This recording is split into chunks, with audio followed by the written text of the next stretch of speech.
উসমান রাদিয়াল্লাহু আনহুর মতো ধনী হতে কোনো সমস্যা আছে? আপত্তি আছে? একটা আমল তার জীবনী থেকে পাওয়া যায়, এটা পড়ে আমার কাছে এত নিজেকে এত ছোট মনে হচ্ছে যে কাশ যদি এই আমলটা আমি করতে পারতাম। বলে দেব, চেষ্টা করছি যে করার, আপনারাও করার চেষ্টা করেন। উসমান রাদিয়াল্লাহু আনহু ধনী ছিলেন কিনা? তো নবীর কাছে গিয়ে বলছেন যে আমার ধন সম্পদ খুব বেশি বাড়ছে, ইয়া রাসূলুল্লাহ আপনি সম্পদ একটু কমানোর দোয়া করেন তো আমার জন্য। চিন্তা করা যায় মানুষ এমন দোয়া কেউ করবে এই যুগে? আচ্ছা, নবী সাল্লাল্লাহু আলাইহি ওয়াসাল্লাম বললেন তুমি উটের পিঠে, গাধার পিঠে খাওয়া দাওয়া করো, ঠিক আছে, খাওয়া দাওয়া করো। তো তিনি খাওয়া দাওয়া করেন। এখন কয়দিন পরে, কয়দিন বলতে কতদিন আল্লাহ ভালো জানেন, তিনি এসে বলছেন ইয়া রাসূলুল্লাহ আমার তো সম্পদ আরো আগের চেয়ে বাড়তেছে, দেখি আপনি কি দোয়া করলেন, সম্পদ তো আরো বাড়া শুরু করেছে এখন। তখন তিনি বলছেন যে তুমি যখন খাও তখন তোমার হাত থেকে যদি খাবার পড়ে যায় তুমি কি করো?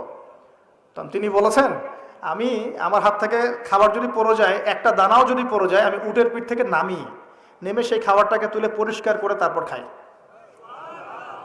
উসমান রাদিয়াল্লাহু আনহু এত ধনী মানুষ, তিনি প্রতিবেলায় 100 মানুষকে খাওয়াতে পারেন, কোনো সমস্যা নাই। তিনি একাই তাবুকের যুদ্ধে 30,000 সৈন্যের দায়িত্ব নিয়েছেন। 30,000 সৈন্য 3 মাস যাবে, যাত্রা বিরতি করবে, খাবে দাবে, তাদের ঘোড়া অস্ত্রশস্ত্র সব দায়িত্ব একজন ব্যক্তি বহন করেছেন, উসমান রাদিয়াল্লাহু আনহু। কত বড় ধনী আপনি চিন্তা করেন। উনার মতো ধনী কোনো পররাষ্ট্রমন্ত্রীও নাই পৃথিবীতে এখন পর্যন্ত, কোনো বিশ্ব নেতাও নাই ওনার মতো ধনী, এখন কেউই নাই। আর উনি কিন্তু তার এই ধন সম্পদ সুদের মধ্য দিয়ে অর্জন করেন নাই, তার ধন সম্পদ দুর্নীতির মধ্য দিয়ে অর্জন করেন নাই, তার ধন সম্পদ তিনি কিন্তু এই যে অন্যের সম্পদ অন্যায়ভাবে দখল করে অর্জন করেন নাই। তিনি সম্পদ অর্জন করেছেন বৈধ পন্থায়, হালাল ব্যবসা করেছেন। ব্যবসা করেছেন নাকি না?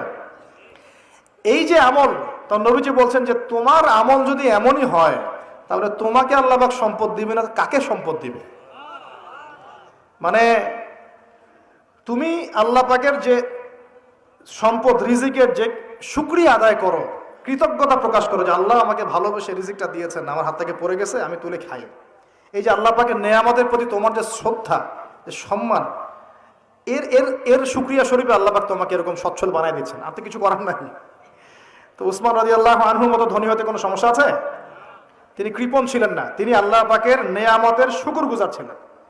ভুল ব্যাখ্যা নিবেন না, তিনি আল্লাহ পাকের নেয়ামতের শুকরগুজার ছিলেন। আমরা আল্লাহ পাকের নেয়ামতের শুকরিয়া আদায় করবো ইনশাআল্লাহ, এবং যা রিজিক আল্লাহ আমাদেরকে দিয়েছেন এতে সন্তুষ্ট থাকবো ইনশাআল্লাহ, এবং হালালভাবে চলার চেষ্টা করব। আল্লাহ পাক আমাদেরকে ধন দিলে সেই ধন সম্পদ যতটুকু আমার পরিবারের জন্য প্রয়োজন, বাড়তিগুলো আমরা আল্লাহর পথে দান সাদাকা করবো ইনশাআল্লাহ তাআলা। আল্লাহ পাক আমাদের সবাইকে আল্লাহর রাস্তায় দান করার তৌফিক এনায়েত করুন, আমিন।